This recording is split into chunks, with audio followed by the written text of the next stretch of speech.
बाजार को ब्रेक्जिट की चिंता सता रही है। ब्रेक्जिट यानी कि ब्रिटेन के यूरोपियन यूनियन से निकलने के लिए होने वाला जनमत संग्रह। 23 जून को होने वाले इस जनमत संग्रह में यह तय होगा कि ब्रिटेन यूरोपियन यूनियन में रहेगा या फिर नहीं। जानकार मानते हैं कि ब्रिटेन अगर यूरोपियन यूनियन से बाहर होता है तो दुनिया भर के बाजार गिरेंगे। लेकिन ऐसा क्यों है? ब्रिटेन के बाहर निकलने से जमीन पर हालात में क्या बदलाव होगा और इससे हमारा बाजार, भारतीय बाजार कैसे प्रभावित होगा? अपने इस खास शो ब्रेक्जिट का असर में हम इसी पर चर्चा करेंगे।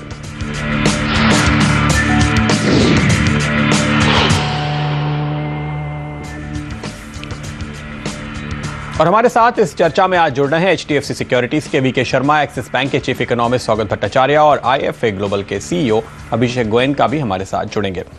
शर्मा जी, पहला सवाल तो यह है कि ये ब्रेक्जिट होने की संभावना कितनी है? इस वक्त संभावनाएं, पहले तो संभावनाएं काफ़ी थी, हफ्ता भर पहले करीब करीब बराबर सा था और अब संभावनाएं हो गई हैं।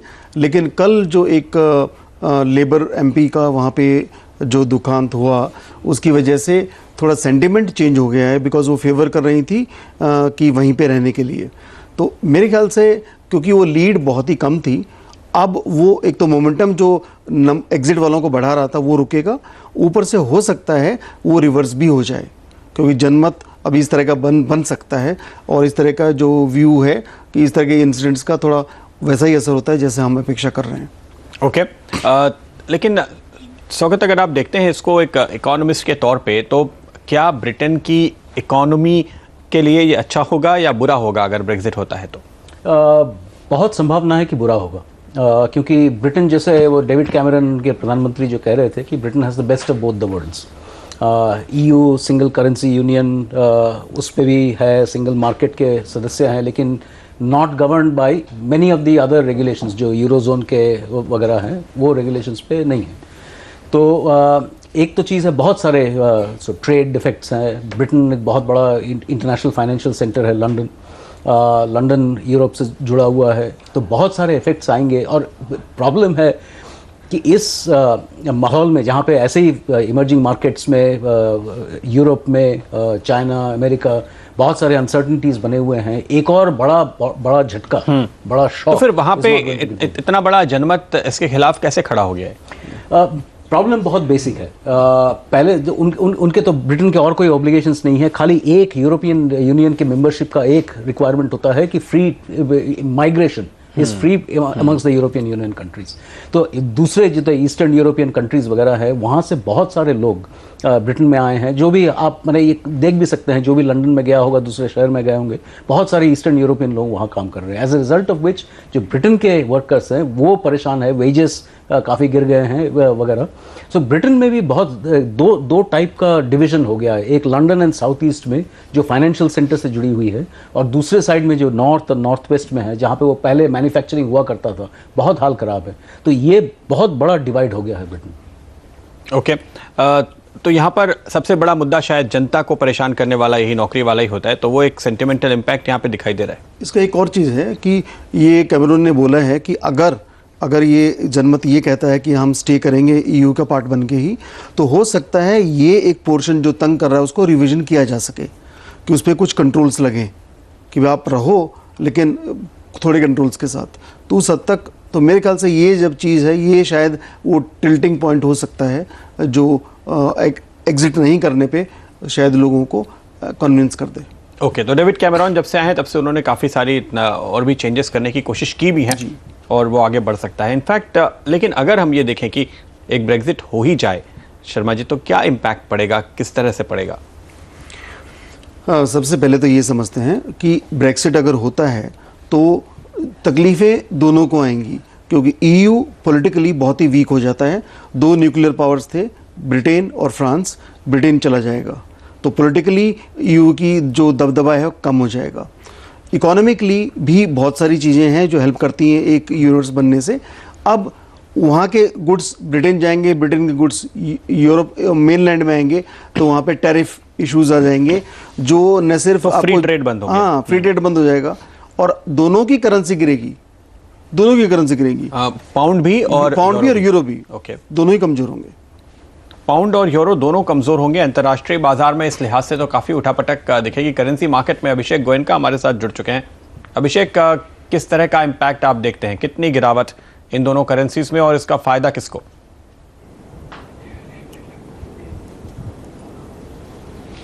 देखिए, मैं थोड़ा हिस्टोरिकल एनालिसिस देना चाहूँगा। 1997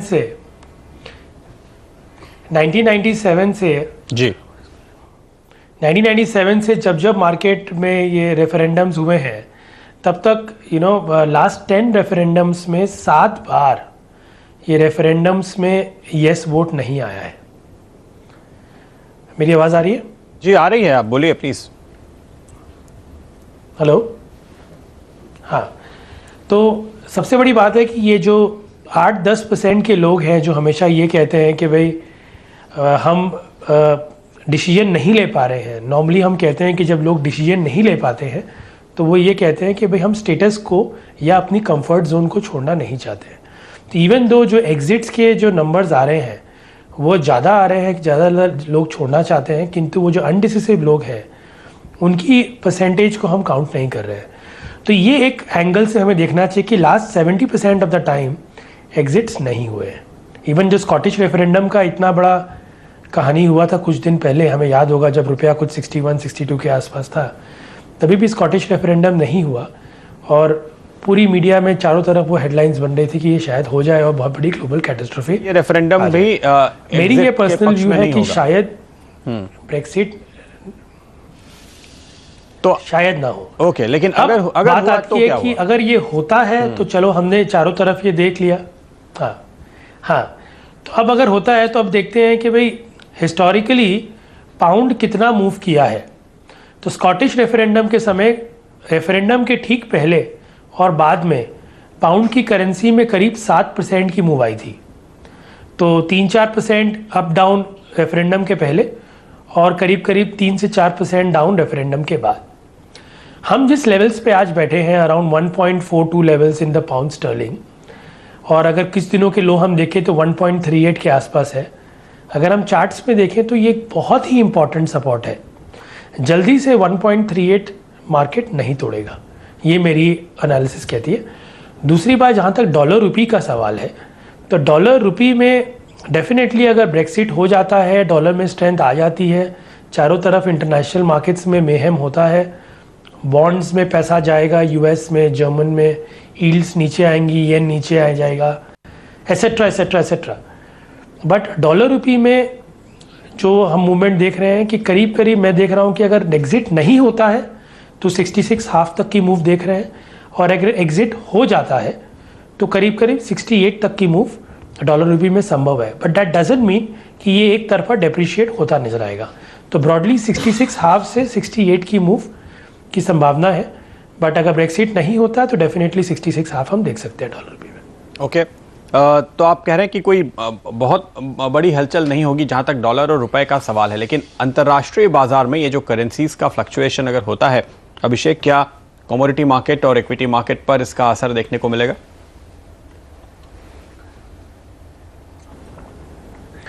तो definitely short term impact definitely equity markets में नज़र आएगा। एंड हो सकता है कि 1000 पॉइंट सेंसेक्स चला जाए 2 दिन 3 दिनों में। बट धीरे धीरे मेरे ख्याल से लग रहा है कि इंडियन इक्विटी मार्केट्स में शायद थोड़ा थोड़ा इन्फ्लो आने लगे। डेट मार्केट्स में शायद उतना ना है। इन दिनों हम डेट मार्केट्स में से पैसा देख रहे थे बाहर, कॉर्पोरेट बॉन्ड मार्केट में से भी पैसा बाहर जाते हुए देख रहे थे। तो शायद उतना ज़्यादा तेजी से पैसा नहीं है, बट धीरे धीरे इंडियन मार्केट्स में पैसा आना चालू हो जाएगा। इनफैक्ट अगर हम देखें तो इस महीने की शुरुआत में पहले 5-6 दिन एफआईज के पैसे आ रहे थे, और जब से ब्रेक्जिट का मामला गर्म हुआ है तो उन्होंने पांव पीछे खींच लिए, हेजिंग हो रही है, पुट्स लिए जा रहे हैं। तो साफ तौर पे ब्रेक्जिट का मतलब एफआईआई की भी एग्जिट तो है जी। वो तो पक्की होती है, और उस खासकर उस मनी की जो गर्माहट के लिए आया है शॉर्ट टर्म के लिए, तो वो जरूर निकल सकता है। पर ये मेरे ख्याल से क्योंकि ये इवेंट एक्सपेक्टेड है और इतना पीरियड इसको हो चुका है, तो काफ़ी हद तक लोग ऑलरेडी पोजिशन्ड हैं उस बात को लेके। तो मेरे ख्याल से ये सोचना कि ये 2008 जैसी मंदी हो सकती है जो एक ट्रिगर कर गए और इंटरनेशनल कंटेजियन शुरू हो जाए, उसकी संभावनाएं, आशंकाएं मैं कहूँगा काफ़ी कम है। तो 1000 पॉइंट आपको लगता है सेंसेक्स? अगर ऐसा होता है तो पॉसिबल है उतना जा पाना, पर अब तो कल के इवेंट को देखते हुए तो मैं ये कहने के लिए भी उत्सुक हूँ कि एक बार शायद हो सर बाहर शायद हो ही ना हो, शायद नहीं हो। और अगर नहीं हुआ जी, तो क्या पॉजिटिव मूव भी उतना ही स्ट्रांग आएगा, या मूव जो पॉजिटिव आएगा वो अगर वन टाइम ऊपर आएगा तो 2 टाइम्स उसका नीचे जाने की आशंकाएं हैं। तो वो बेसिकली जितना नीचे जाएगा उससे कम, तो बेसिकली अगर आप 1000 पॉइंट नीचे जाने की बात करते हैं तो मे बी 500 पॉइंट ऊपर जाए। लेकिन हमारे यहाँ पे इंपॉर्टेंट ये होगा कि 8300 का लेवल अगर पार हो जाता है निफ्टी का, तो आप एक नए आयाम की बात करते हैं। वो महज एक इतना छोटा नंबर वाइज ना होके कुछ एक रेजिस्टेंस को पार कर जाएगा, रेंज बदल जाएगी जी, अगर ऐसा हो गया तो। जी स्वागत, लेकिन यहाँ पे ये भी सवाल है कि यूके से हमारे जो रिश्ते हैं, ट्रेड के रिलेशनशिप है, और तीसरा सबसे इम्पोर्टेंट सोर्स है एफडीआई के लिए भी, क्या इन सब के ऊपर असर पड़ेगा? ट्रेड से भी ज़्यादा मेरा ख्याल है जो कैपिटल हम लोग रेस करते हैं लंदन के थ्रू से, बहुत सारे European investors London via London Indian companies में इन्वेस्ट करते हैं, आइदर इक्विटी इन्वेस्टमेंट्स, मर्जर्स, जैसे भी हो। तो लंदन यदि टूट जाए, लंदन और यूरोप के बीच में लिंक्स टूट जाएं, तो एक तो पहले वहाँ पे कुछ बहुत सारे वॉलिटिलिटी वहाँ पे आएंगे क्योंकि बहुत सारे स्ट्रक्चरल चेंजेस बनेंगे लंदन में। अभी London if it goes out of the European union, बहुत सारे क्लियरिंग हाउसेस वगैरह सब लंदन में बैठे हुए हैं, all of those will need to go back into some other European country. तो वो एक बड़ा प्रॉब्लम होगा कि किससे डील कर रहे हो, नहीं कर रहे हो। तो इमीडिएटली, जैसे मेरे कॉलीग्स कह रहे हैं कि कितना इमीडिएट से ज़्यादा कितना लॉन्ग टर्म कितना इम्पैक्ट बैठेगा अभी भी पता नहीं है। और रिमेंबर, ये पहले भी यदि ब्रेक्सिट हो भी तो इमीडिएटली जब एग्जिट की जो प्रोसेस होगी वो बहुत सारी अनसर्टिनिटी खड़े कर देंगे रास्ते में, क्योंकि लिस्बन ट्रीटी इन्वोक होगी, 2 साल की पीरियड होती है, वहाँ पे कैसा उनका ट्रेड नेगोशिएशन क्या होगा, फाइनेंशियल मार्केट्स में क्या होगा। तो ये बोल के तो इमीडिएटली हमारा जितना ट्रेड पे नहीं असर पड़े, हमारा ज़्यादा असर कैपिटल रेजिंग पे पड़े। ओके, तो पैसे जुटाने में मुश्किल आ सकती है कंपनीज को, ये एक बात है, लेकिन एक नया स्ट्रक्चर फिर से तैयार करना पड़ेगा पूरी तरह से। इंग्लैंड के साथ, यूके के साथ अलग और यूरोप के साथ अलग से रिश्ते बनाने पड़ेंगे। ये थोड़े कॉम्प्लिकेशंस आएंगे। इस दौरान बाजार को झटका जरूर लग सकता है। तो बाजार में कहां पर खास तौर पे नजर रखें, किन कंपनीज पे, किन सेक्टर्स पे, ये जानेंगे एक ब्रेक के बाद।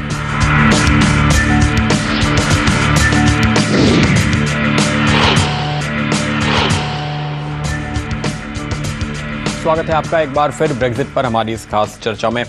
ब्रेक पे जाने से पहले जैसे कि हम बात कर रहे थे कि बाजार में किस तरह का कैसा कहां असर पड़ेगा, एक खबर आ रही है शर्मा जी यहाँ पे कि जॉर्ज सोरोस जो बहुत ही जाने माने ट्रेडर हैं, उन्होंने गोल्ड में एक्सपोजर बढ़ाना शुरू कर दिया है। शायद उनको लगता है कि इन सारी अनिश्चितताओं से गोल्ड को तो एक फ़ायदा होगा।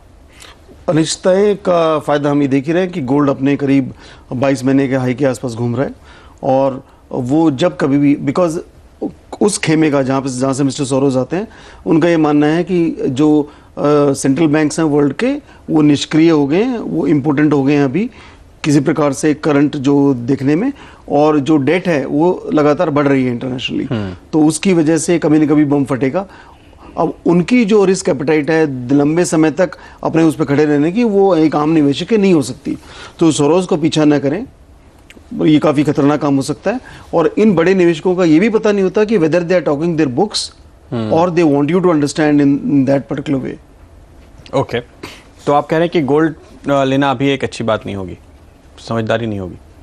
नहीं, ये सोच के कि ये एग्जिट हो जाएगा, तो देखो गोल्ड 5% पोर्टफोलियो में आपके अगर नहीं है तो 5% पोर्टफोलियो ले, लेकिन जो आम निवेशक है वो स्टॉक मार्केट बेच के गोल्ड में जाने वाला नहीं है। ओके, तो ये बेहतर तरीका होगा। और जेम्स एंड ज्वेलरी स्टॉक ले ले तो इसका मैं आपको बताता हूँ कि अगर गोल्ड बढ़ेगा तो मार्केट्स नीचे जाएंगे।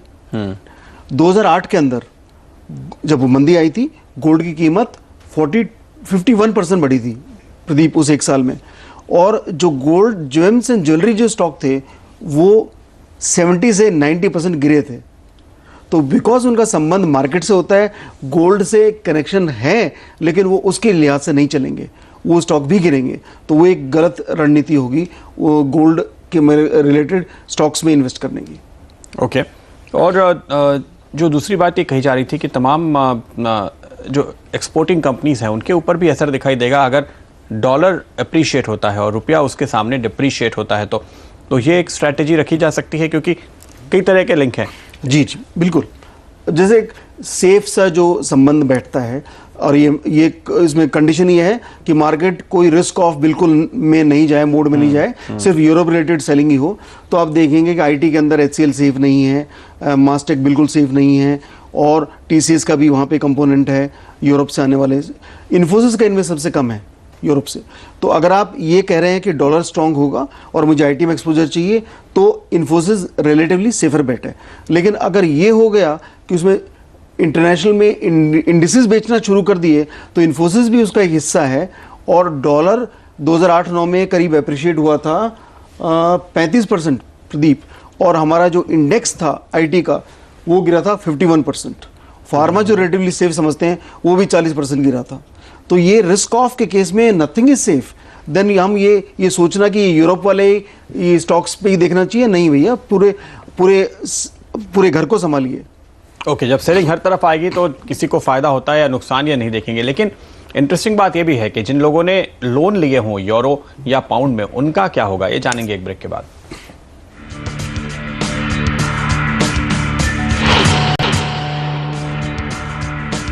स्वागत है आपका एक बार फिर ब्रेक्जिट पर हमारी इस खास चर्चा में। हमारे साथ हमारे तीनों एक्सपर्ट्स बने हुए हैं। स्वागत, आपसे ये समझना चाहेंगे कि अगर करेंसी मार्केट में एक दबाव देखा जाता है, खास तौर पे यूरोप की करेंसीज और यानी यूरो और पाउंड में, तो जिन लोगों ने बोरोइंग कर रखी है वहाँ से, उनके ऊपर क्या असर होगा? उनके लिए तो बहुत बेनिफिशियल होगा, क्योंकि जैसे ही जो करेंसी वहाँ पे गिरेगी, हमारे इंडियन रुपी उनके अगेंस्ट में स्ट्रांग होगा। तो जब रिडेम्पशन का टाइम आएगा, ये समय, you have to pay fewer rupees, कम पैसे देके you can redeem the things. So हमारे बोरोवर्स के लिए अच्छा चीज़ है। लेकिन ये साथ में दूसरा भी है कि खाली जितने बोरोवर्स हैं उनके लिए नहीं, जितने एक्सपोर्टर्स हैं वहाँ पे उनके फॉरवर्ड प्रीमियर वगैरह, उनके हेजिंग कॉस्ट कितने बढ़ सकते हैं because of the uncertainties in the thing. So दोनों मिला के नेट पता लग, for the borrowers is definitely positive. Borrowers certainly benefit करेंगे। लेकिन उसके साथ दूसरे करेंसी मार्केट्स में जितने हेजिंग इंस्ट्रूमेंट्स हैं जो पेइंग करते हैं या रिसीव करते हैं, उनके लिए क्या इंप्लीकेशंस होगा वो अभी। और अगर डॉलर सामने अप्रिशिएट हुआ और आपकी बोरोइंग तो कई करेंसीज में हुई, तो नेट शायद फॉरेन से बोरो करने वालों को चोट भी लगेगी। बिल्कुल। डॉलर तो अप्रिशिएट करेगा ही करेगा, सेफ करेंसी है। डॉलर गोल्ड के बारे में कह रहे थे, तो डॉलर तो अप्रिशिएट करेगा ही, और हम देख भी चुके हैं कि ऑलरेडी हो चुका है गोल्ड और डॉलर दोनों अप्रिशिएट। डॉलर में और पैसे जाएंगे, बाकी समय बुंड में भी पैसा, जर्मन बुंड में भी जाता था, इस समय उतना नहीं जाएगा। तो थोड़े बहुत जापानीज येन में जाएगा और थोड़ा ज़्यादातर करेंसीज डॉलर में जाएंगे। ओके, अभिषेक, आखिरी सवाल आपसे कि ऐसी स्थिति में आपको क्या लगता है सबसे सेफ जगह छिपने की क्या होगी? डॉलर?